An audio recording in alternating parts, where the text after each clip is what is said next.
Bonjour. Aujourd'hui, on aborde quelque chose qui paraît simple en apparence, mais qui est extrêmement crucial à intégrer. Est-ce que tu te rends compte que il y a une partie de toi, il y a quelque chose en toi qui cherche à te protéger en permanence? Est-ce que tu te rends compte qu'il y a une espèce de survie en toi qui va chercher à maintenir les choses en l'état? Est-ce que tu te rends compte qu'il y a quelque chose en toi qui en permanence, vraiment en permanence, à chaque seconde de ta journée, à chaque seconde de ta vie, essaye de faire que tu restes dans le connu, dans ce que tu connais déjà, même si ce que tu connais déjà, c'est de la grosse merde, du malheur, de la maltraitance, du non-amour, de la non-estime de toi, de la douleur. Quand je dis ça, je sais que l'immense majorité des gens, et certainement toi, ne mesurent pas à quel point ce phénomène existe. À quel point, en permanence, quelque chose en toi veut te remettre, te conserver dans l'état psycho-émotionnel dans lequel tu as grandi quand tu étais enfant.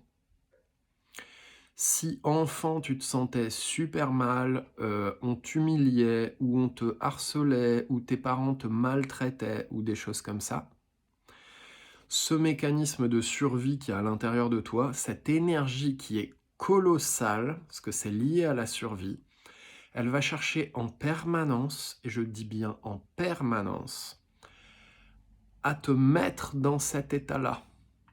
Parce que pour cette partie de toi, pour cette énergie conservatrice de protection, connu égale sécurité.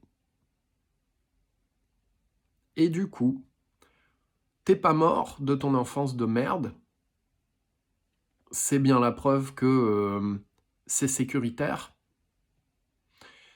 Cette énergie en toi, de chaque seconde, va chercher à te mettre en sécurité dans ce que tu connais déjà, dans ce que tu as déjà expérimenté de la vie, dans l'espèce de bande passante, dans l'espèce de marge de manœuvre de tout ce que tu as déjà vécu et que tu connais déjà, même si c'est atroce. Ce phénomène explique à quel point il est difficile de changer, à quel point il est difficile de dépasser certains comportements et explique la racine de certains des comportements douloureux et souffrants que tu as. Par exemple, la procrastination, des addictions, des choses comme ça. C'est quoi le fond de la procrastination ou d'addiction ou autre? Tu répètes, tu maintiens un niveau d'amour et d'épanouissement que tu connais déjà. Tu ponces le palier d'amour sur lequel tu es. Tu ponces le palier d'amour que tu t'offres. La quantité d'amour que tu te dis que tu vaux, que tu mérites de vivre. C'est inconscient. Personne n'a envie de se maltraiter consciemment. Personne n'a envie de se faire du mal. Personne n'a envie d'avoir des addictions. Personne n'a envie de procrastiner. Tu sens qu'il y a une espèce de conflit entre j'ai envie de le faire en même temps, putain, je me sens impuissant, c'est dur, j'arrive pas, quoi. Qu'est-ce qui se passe? C'est quoi ce bordel? Pourquoi j'ai des blocages? Pourquoi moi? Pourquoi c'est aussi fort? On aimerait bien que ça n'existe pas, ça, c'est clair. Pourquoi? Parce que quelque chose en toi qui est instinctif, protecteur, etc. Cette énergie-là, on peut l'appeler de plein de manières différentes, l'ego, des mouvements de séparation, des carapaces, des protections, des schémas, ce que tu veux. Peu importe le mot qu'on met, tu sens cette énergie qui, à chaque seconde, veut que tu restes dans ce que tu connais déjà, qui est addict au connu et qui est persuadé que inconnu égale putain de danger. et donc va t'empêcher à tout prix, par tous les moyens, y compris te faire adopter des comportements qui te rendent pas heureux, qui va chercher à tout prix à ce que tu n'ailles pas dans une zone inconnue de ta vie, à t'autoriser des choses inconnues de toi, plus d'amour, oser dire certaines choses, oser avoir certains comportements, par exemple dire non face à certaines choses et tout, ça c'est inconnu, cette partie-là de toi, elle va tout faire pour que tu n'y ailles pas. Persuadé que dans l'inconnu, il y a tellement de risques, dont le risque de crever, que c'est mort, il ne faut pas y aller. Ok, t'es pas heureux dans le connu, mais au moins, tu restes en vie. Cette partie, elle est payée pour que tu restes en vie. Ceci explique pourquoi c'est aussi dur de changer, pourquoi c'est aussi dur de changer ses comportements, ses habitudes, sa trajectoire de vie, pourquoi l'histoire se répète. Parce que quelque chose en nous veut, comme un refuge, qu'on se retrouve dans ce qu'on connaît le plus au monde, les états dans lesquels on était petit. Si petit, tes parents, il y a des endroits où tu étais épanoui et autres, bah ça te pose pas de soucis en tant qu'adulte. Si petit, tu avais des interdictions, des gros ferme ta gueule, des gros putain quand t'es triste, moi en tant que parent ça me met en PLS, je me sens super mal, donc en tant que petit tu sens que ça fout le bordel dans la famille, c'est insécuritaire et autres, donc tu commences à t'interdire la tristesse et puis tu t'interdis complètement la tristesse, etc. Bah, en tant qu'adulte, tu comprends que ta zone de sécurité, je mets 10 000 guillemets parce que c'est de la fausse sécurité, mais pour cette partie de nous c'est de la vraie sécurité. Tu comprends qu'en tant qu'adulte, tristesse égale putain de danger et que cette énergie en toi, elle va tout faire, mais vraiment tout. C'est ça qu'il ne faut pas sous-estimer. Elle va tout faire pour que jamais t'ailles contacter la tristesse. Elle va utiliser tous les moyens.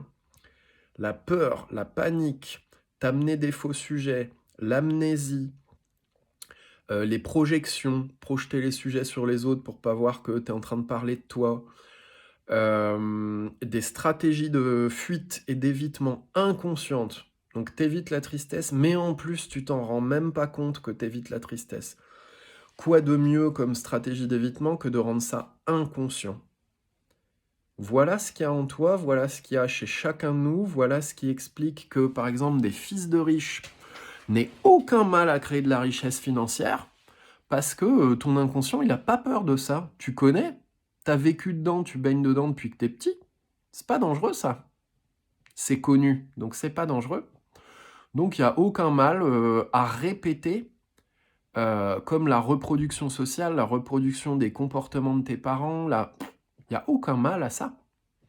Ça explique pourquoi les pauvres restent pauvres.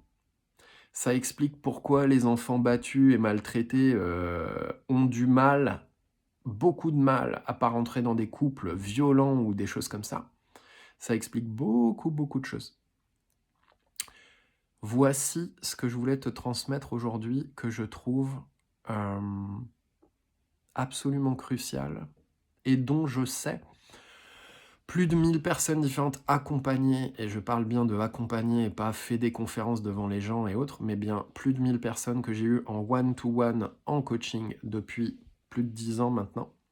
Je peux t'assurer que tu négliges à quel point quelque chose en toi veut te maintenir dans ce que tu connais déjà et que tu ne fasses pas de nouvelles expériences parce que ça met un danger panique pas possible. Donc est-ce que tu vois le vrai sujet et est-ce que tu vois le courage qu'il faut pour un moment se dire « Ok, c'est moi le patron. Le vrai sujet, c'est que putain, ça cherche à me protéger, à me maintenir dans ce que je connais déjà, ce que j'ai vécu dans mon enfance. Fuck. En fait, moi, j'ai envie de vivre autre chose que ça. Fuck, ça cherche à me protéger. Mais en fait, c'est mort. Moi, j'ai décidé de vivre. Moi, j'ai décidé de vivre au-delà de ce que ça essaie de me protéger. N'essaie même pas de me protéger. N'y pense même pas. Je vis et je fais ce truc. » et l'intensité qui va avec, de t'autoriser à vivre des choses que tu n'as pas vécues avant. Forcément, ça va être intense, ça va être très vivant, ça fait peur, a priori. Tu peux passer par tous les états, c'est clair. Plus tu vas dans une zone d'inconnu. Quand tu vas dans une zone d'inconnu qui est très proche du connu, ça fait un peu peur, mais sans plus. Quand tu vas dans une zone d'inconnu qui est franchement différente de tout ce que tu as vécu jusqu'à présent, ça mettra en PLS. Tu le feras, si tu le veux, et tu vas tilter, et c'est parfait. Le tilt, il va te permettre de digérer, d'agrandir ta zone de connu. C'est parfait, c'est inévitable et c'est parfait. Mais c'est pour te dire pourquoi ça nous met dans tous nos états, pourquoi c'est aussi difficile pour tout le monde. La bonne journée.